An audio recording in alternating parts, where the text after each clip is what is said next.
All ready to go. That song will definitely get you in the right mood as we get set for this Friday edition of Gulfstream today. Good afternoon, everyone. Thanks very much for joining us. It is another beautiful day in South Florida. I know we sound like a broken record, but it is the truth. Very lucky to have some great weather. I'm your host, Acacia Courtney. Happy to have you along with us on this Friday afternoon. A lot of good racing coming up today, but especially tomorrow as we look ahead to all of that exciting action as well. But today, as I'm flying solo, I am up once again for Beat the Expert to take care of that little bit of housekeeping there at the start of the show. It's free to play. As always, go over to GulfstreamPark.com. Enter your picks in for today's 10-race card. If you pick more winners than me, you could have a chance to win one of those Beat the Expert polos. So the pressure is on, but hope that you're playing. Ron's picks are up available on the website as well, and he'll be in the hot seat next week. But today, see if you can pick more winners than me. Now, diving right into this 10-race card on this Friday afternoon. Again, beautiful weather. We're fast and firm. Everything you could ask for a great day of racing. And the opening race here does kick off our early pick 5 as that pool already growing over about 65,000. Taking a look at my ticket here, I have a $27 play. Two deep in the opener, I think kind of the logical two, the shorter priced horses in there. 3 deep in the second race, and I'm just going to single Blankenstein in race number 3. Not because I completely trust that horse, but just mainly because I didn't like or trust anybody else. So that's going to be the anchor. I have a long shot in race number 4, and that's the 6, Shoshone Brave, 12-1 on the morning line. We'll talk about that horse a little bit later on. And the 5th race, we close it out with a nice maiden special weight on the turf. I'm 3 deep in there as that race will also kick off the Rainbow 6 today. But diving into this first race, the number 7, Simply the Best, is where I did land. 6-5 right now in this filly by Constitution, as this is a state-bred maiden special weight for the Florida bred fillies, 5 furlongs on the turf, the 3-year-olds in the spotlight here. And Simply the Best ran the 7.5 furlongs last time out, stretching out in distance, and she did seem to be a logical player in there. There was actually a dead heat for third. The second place finisher causing a hullabaloo came back to win. That's definitely a positive. But just going back to it, I really do think that her 5 furlong try 2 starts back was her best effort. She was sprinting, she looked sensational on the racetrack, and she just unfortunately was hindered by that far outside post 12 of 12, going the 5 panel. So I think this is the best spot for her today. And Louis Sai is back riding at Gulfstream this afternoon, and he will pick up the mount once again. The number 6, Lime, though, this is for Wesley Ward and Irad Ortiz, a duo that always takes money, and rightfully so. Certainly have won quite a few races between the two of them. But this one's stepping back up in company. It is her first time in state-bred maiden special weight, though, so it could be a bit of a lateral move. We'll take a look back at her last race. This was off of a roughly 6-month layoff, and she's the number 7 that day. 2-1 off the bench, first-time Lasix. She had a lot of early speed to show, but she was off of a 6-month layoff. She had dropped in for that maiden 50, and I think had taken a lot of attention because of that. So though she's back into special weight today, it is in state-bred, a little bit of a lateral move, and she just seemed to be a little bit leg weary late, as she did end up holding on for second, beaten about 3 lengths behind another logical runner in Imagery in the field. You'd have to imagine she'd be a bit sharper today. The blinkers do come off. That's a typical Wesley Ward move as they go throughout their career. And the number 4, Baby Mo, who will try the turf for the first time. Dan was unraced and no siblings won on the grass, but Upstart so far has actually had some decent turf runners. And then you've got elusive quality in the bottom side. So let's see how this one for Mark Cassie handles the grass off that layoff. Moving on to race number 2. This is 5.5 furlongs on the main track. This is for 4-year-olds and upwards, which have never won 3 races. Tags are $6,250. I landed on the number 8, I Kick Into the Outside, and this one won nicely last time out. First off the claim, we have a stat to show you for trainer Victor Barbosa Jr., and this horse, I think, is going to be a short price in here, but second off the claim, winners last time out on the dirt over the past 5 years. This is why. I mean, just unbelievable numbers that this barn does have. 39% win, 75% of the time in the money. And it's not a massive sample size either. Still a positive ROI of 220. So in good form, clearly. Liked him a lot last time off the claim in that drop in class. Comes back at the next logical level. Just makes a lot of sense in here. Will be a very short price, though. The number 4, Nicholas Rose, I used in second. Gets the claiming tag cut in half after finishing pretty well well be in 6th last time, but did have an outside post and showed a little early interest. And then the number 2, No Nay Maybe, the Irish bred, whose last win did come on the dirt, though it was a sloppy off-the-turf race back at Monmouth in August. It is a significant drop in class, so let's see how that one does do for trainer Jorge Delgado. Moving on now to race number 3, 6.5 furlongs on the main track, $12,500 maiden claiming race for 4-year-olds and upward. And I started it off again. This is my single with the number 3, Blakenstein, as this horse has had 3 races so far. You can cross out the turf try, not a turf horse. Debuted for 20, finished a well-beaten 3rd, but the winner did win by over 12 lengths that day. And last time out, finished 2nd. Just kind of makes sense. Has the best recent dirt races of the horses in this field. Has the best numbers, which you kind of just put your eggs in the basket of this one, I guess, with Luis Saez staying aboard for Jorge Delgado, high percentage barn. Just thought that this one could perhaps be the right one in this spot. Now, the number 1, Trini John, I used in 2nd. It's a little drop in class and is the new gelding. Miguel Vasquez going to be aboard this one. And the number 7, Here Comes Bullet, to the outside. The biggest benefit with this horse is that he's never run this slow before, though he hasn't run in about 13 months. Last start was February here at Gulfstream in 2020 when he was going 1 mile and an 1/8. So dropping in class, turning back in distance, all the way to the 12.5. Bit of a wild card there on the outside. Race number 4 is next, 6 furlongs on the main track, $16,000 claiming race for 4-year-olds and upward, which have never won 3 races or which have not won a race since September 12th, 2020. And the number 6 was my long shot play in here, and that is Shoshone Brave. I didn't pull this stat, but Kathleen O'Connell has great numbers with horses moving into her barn on a drop in class. First time after the trainer switch and on the dirt, she's 17 for 71 for 24% win, 35% of the time in the money, and a big ROI of 328. Also, the last start back in December was for 35,000, claiming tag cut in half today. Has some back class. This horse has run against some good Florida Allowance Company and Stakes Company as well. I think this one could potentially be a little bit of a wild card in here, and Kathleen O'Connell has continued to have a very strong championship meet this year. Perhaps the one to beat is the number 2, Malibu Max, who's actually 4-5 on the morning line. And I get it, it's Saffie Joseph Jr. and Irad Ortiz. Any horse with Irad Ortiz aboard, let alone that combination of trainer jockey, is going to take a lot of attention. But what I don't like is a couple things. Claimed back in May. We haven't seen him since then. He's an 8-year-old now.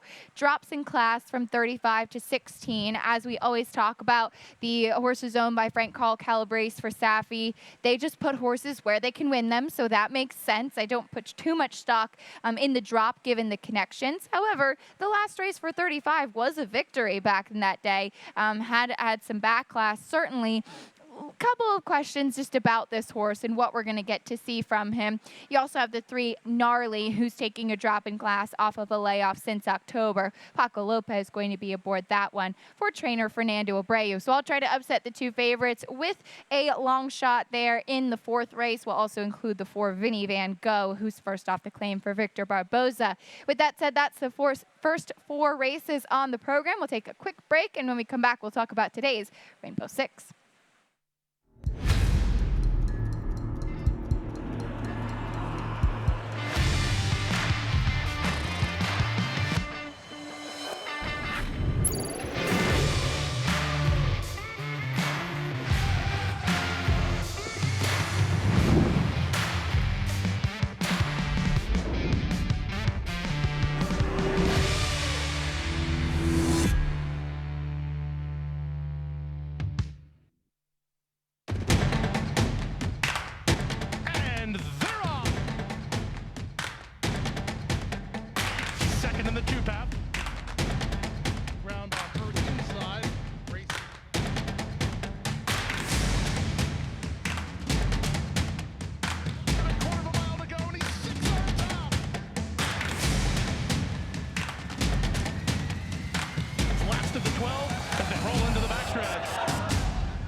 Welcome back to Gulfstream today. I'm Acacia Courtney. We're about halfway through the card. It's time to dive now into our Rainbow Six sequence on this beautiful Friday afternoon. We do have a guaranteed jackpot pool. It's $350,000 guaranteed in the pool today. That sequence does start in race number 5. The jackpot pool has just continued to grow and grow. Just a 20-cent base wager, and we'll show you my ticket. Ron's not here, but I still have the Ron magic number 4320 as we start things off with a nice maiden special weight, 3 deep in that race. 2 horses in the 6. I considered singling Reserve Not Attained, who's been in such good form recently for trainer Mike Yates. I felt if you did want to press somewhere, that could possibly be the one, but I didn't want to leave off Joe DiBaggio for Carlos David and Irad Ortiz. In 7th race, I've just got a couple, and then I'm using some horses and spreading a little bit more in a couple of those races a little bit later on. In races 8 and 9, we wrap up on the turf, and I've got the 5 shining through and the 9 Call Bros there in the nightcap, 43-20 for me. As mentioned, it does start off here in the 5th race. 1 mile on the turf in this maiden special weight. This is for 4-year-olds and upward. And I started it off with the 3 Small Talk, who I typically would veer away from horses like this that have already been exposed for maiden claiming company. That was 50,000 last time, and now stepping back up into the maiden special weight ranks. However, at first glance, I don't know if this is entirely the deepest turf maiden special weight that we've had. I think it's a manageable move. I also think that that was a pretty salty maiden 50. So that's what kind of geared me back towards that one. It was also off of a significant layoff from April of 2020 to January of 2021. And this gelding got an 81 buyer speed figure for that effort. Junior Alvarado going to stay aboard for trainer Gail Cox. The number 9, Voodoo Zip to the outside has the speed. We'll backtrack to his last race. It was off of a 7-month layoff, and the first time after the barn switch, making his first start for trainer Christophe Clement, and was 4-1 that day, set the pace, and ended up getting beaten by Gear Jockey, who did come back at a very big price and run 3rd in graded stakes company. Also had some back class hitting the board in Breeders' Cup races as well. The unfortunate thing about Voodoo Zip is that he's run so well in all of his races. It's just that he's had 6 starts, and all of them have been either 2nd or 3rd place finishes by slim margins. So I thought he was beaten by a nice horse who obviously came back to do some nice running in graded stakes company, and he has speed. Just have to see if he can sustain that and take that next step forward to get the win today, because he has run very well and he's run good numbers. A lot of his races have been a similar type of finish, though. The number 7, Absam, will get back on the turf for trainer Mike Maker. Ran on the turf in his first couple of starts when with Chad Brown. Unfortunately, the last 3 times he's been rained off. We do have a trainer stat to show you on trainer Mike Maker as well, as Irad Ortiz will be aboard this one. This is domestic shippers into Gulfstream going turf to dirt. 25% win, 48% of the time in the money. Still a positive ROI of 220. And we've seen a lot of horses stabled here, of course, in Florida for the Maker Barn. This one coming from the fairgrounds, and he will get a chance to run on the grass today, as that clearly it has been the goal. So Absam, 8-5 on the morning line. We'll get back on the grass. So his 2 first turf races with Chad were pretty poor, to be blunt. So I am a little using him a little bit further down, but we'll see what we get. Obviously, good numbers there and high-profile connections. Turning the page now to race number 6, 7 furlongs in this starter allowance race. This is on the main track for 4-year-olds and upward, and this does kick off the late pick 5 today as well. And all eyes will be on the number 3, Reserve Not Attained. How good has he been lately? Looking to make it 4 wins in a row, as we'll show that last race. This one was a little bit tighter than the prior 2 as well, and he had been pretty aggressively handled in those 2 earlier races, setting the pace. Came from off of it this day, as he was 4-5. Not the easiest trip either, kind of took back again, waiting and waiting for him to switch leads. And when he finally does, he just kind of powers on by past South Sea, who was a big price in there as well. Miles Ahead, who is also in this race today, is down on the inside. But hard not to be a fan of the work that Reserve Not Attained has been doing on the racetrack. Trainer Mike Yates has done a great job with him. So he is certainly the one to beat in here. But at any level, it's a tall order to win 4 races in a row. The number 2, Joe DiBaggio, who's 7-2, has Irad Ortiz aboard. And I know it was a bad performance last time, but I think it was against much tougher, and it was a wet track. His race 2 starts back at this level. Starter allowance, 7 furlongs, 93 Beyer speed figure would absolutely win this. So I did not want to leave him off. And then the one Miles Ahead, who was 3rd behind Reserve Not Attained, 2 back in that off-the-turf race last time, a disappointing 4th as the favorite. We'll move on now to race number 7.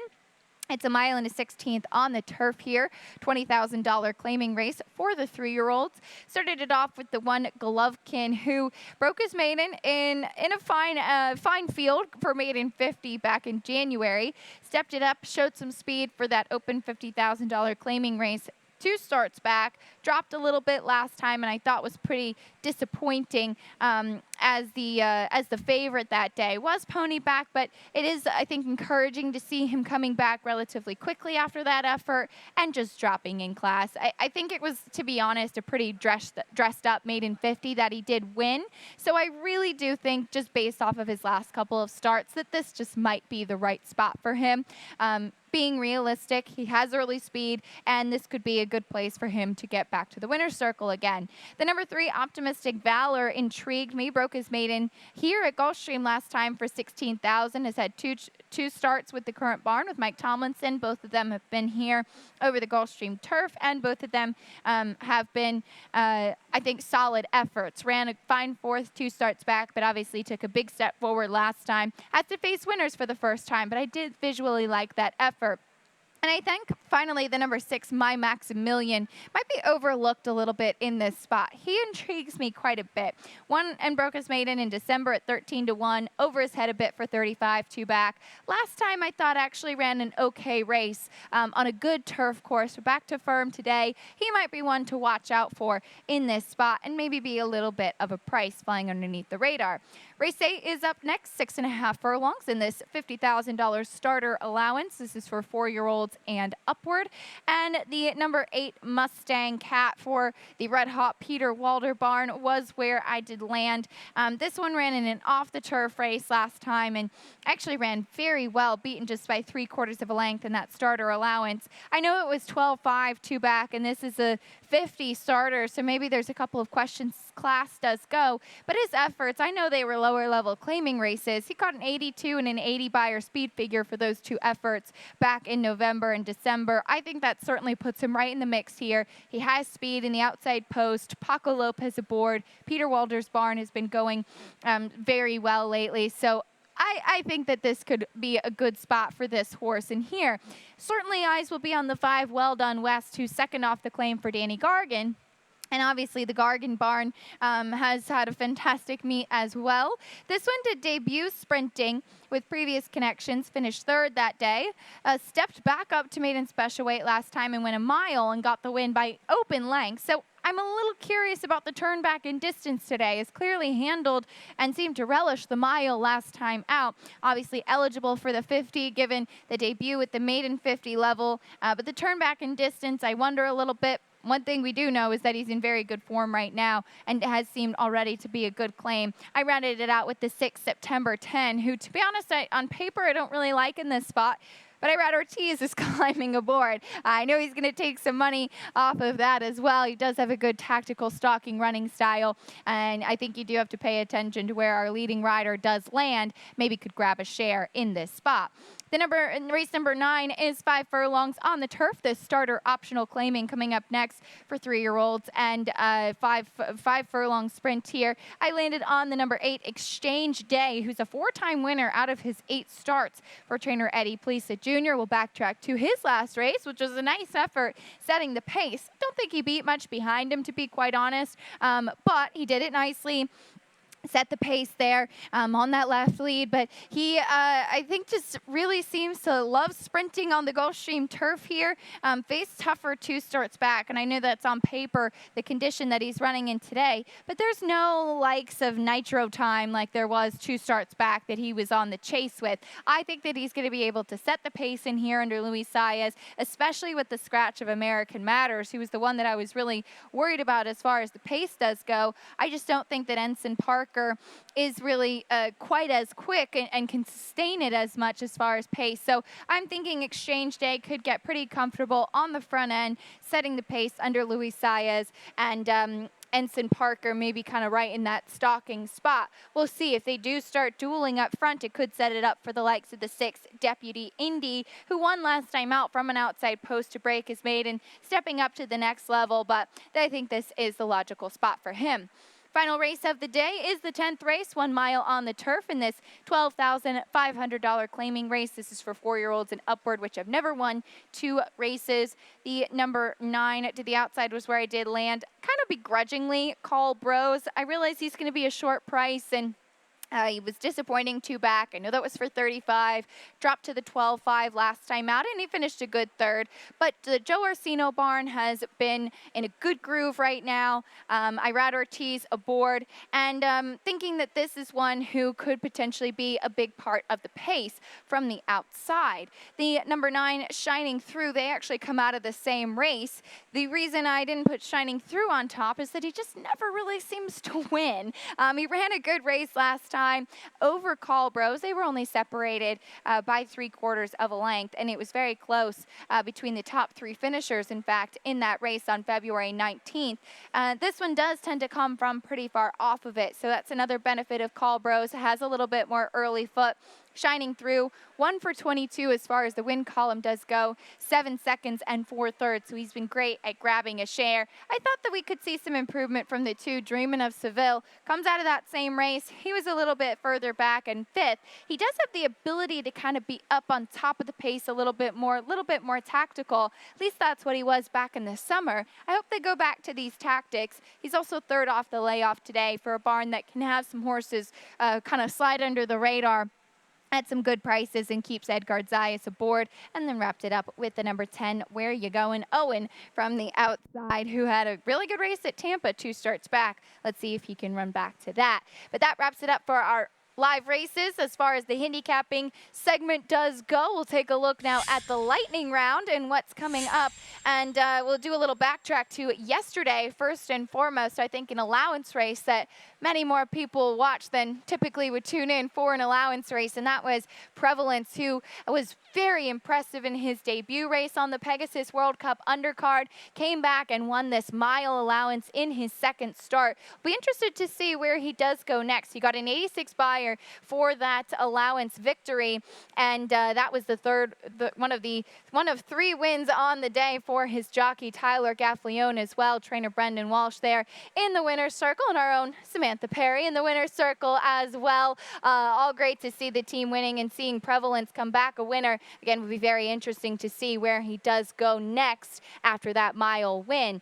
But we have some exciting things coming up here on Saturday as well. The sprinters in the spotlight, the turf sprinters, in fact, as Brian Lynch's Karatari is the defending champ in the Silks Run. He'll be back on Saturday, and I think it's actually an easier spot this year than it was last year. Looking forward to seeing him. He's a very fast horse. He got the win at 3-1 last year. I think will be a pretty short price on Saturday. That goes as race number 11 of 12 tomorrow afternoon. We also have some nice maiden races this Saturday, which is always the case on a great Saturday of racing. In race number 7 on Saturday, we're going to see Hall of Fame trainer Carl Nafsker listed as the trainer of a horse for the first time since 2019. Looking back through his record on Equibase, it's kind of fun to see maybe 1 or 2 horses over the past few years. But Sensible Jim in race number 7 will be a first-time starter, breaking from the outside on Saturday. Here's one of his recent workouts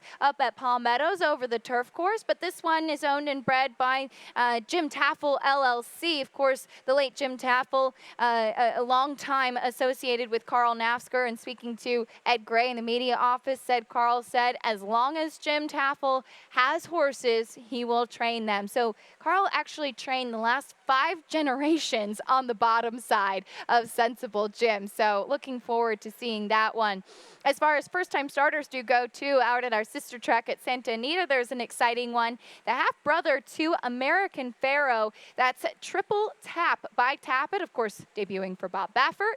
That goes as owned and bred by Summerwind Equine. Here he is training, and you can't see it with the bottom lower third, but he's actually training in company with Medina Spirit, who won the Robert B. Lewis, was second in the San Felipe, and a little bit behind him there, they find some unexpected company, but finishes up on even terms. I think gets some extra credit for the company kept in addition to that pedigree, so looking forward to seeing Triple Tap on Saturday at Santa Anita.